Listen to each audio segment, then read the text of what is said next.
Okay, good morning, ladies and gentlemen. This is LEAPTRAC getting you a fresh update on institutional data, Dow Jones performance, etc., on Friday, the 31st of October, the last day of the week. In our series, Kya Hua? What transpired in the markets? And these videos come to you on a daily basis with the latest updates. So clearly, NIFTY coming under some sort of pressure, and what we need to understand now is how is that going to translate into what's going to happen next week. Before I get into all that, just to let you know, these are a series of videos brought to you with the latest update from all across. So if you missed the market, you can be right on top of things if you subscribe to these videos.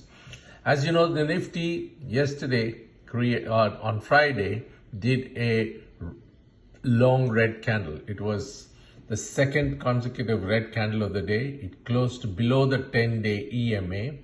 And this chart explains to you, because this chart is a 1-month daily candlestick chart. Each candle is for 1 day duration.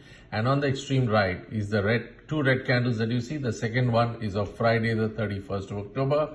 And in the extreme left is where the graph starts from, which is Tuesday, the 30th of September. So if you see the candle, it's got a long wick on top and a very small wick at the bottom, because there was a last minute partial recovery. But it's the second day of correction, and if you now look at the 10-day EMA, the 10-day EMA is showing some sort of fatigue and turning downwards. So will that be bringing the NIFTY further down? Those are the things. But let's see what happened yesterday or on Friday, because if you look at the data on the institutions, there was massive selling, because that's what brought the NIFTY down by 156 points. And you see the FII data, they sold 6,769. Now, while the last 2 days has been the start of the November series, I have just put a graph for the October series as well, because there's never been a single day when such a high figure of selling we have seen from the FIIs. But on Friday, it was different. 6,769 crores worth of equities were sold by the FIIs. If you look at the DIIs, they purchased massive quantities to balance it. It's 7,068 crores. And that was a good one from the DIIs. Total, if you look at it, for the first time, it's starting the November series, the last 2 days has been 299 crores for a single day.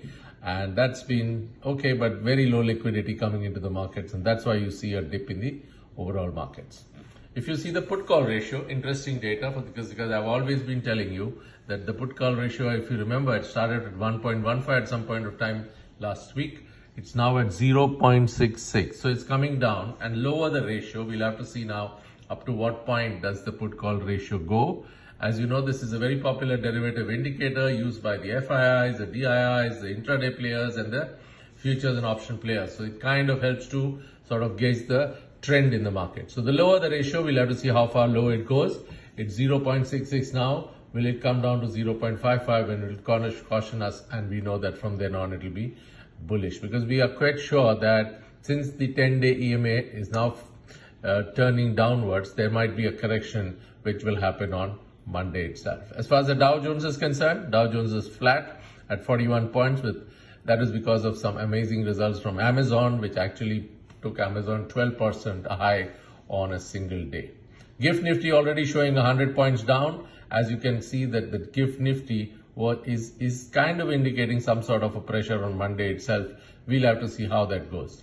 So this is the information on all the institutions and what led to the drop in the NIFTY on Friday. Okay, thank you very much for joining. I will be coming up with another video with the weekly trend, so that you'll be able to keep abreast with what to follow and how we can pan out and think of what will happen in the NIFTY. Till then, enjoy your weekend. Bye-bye.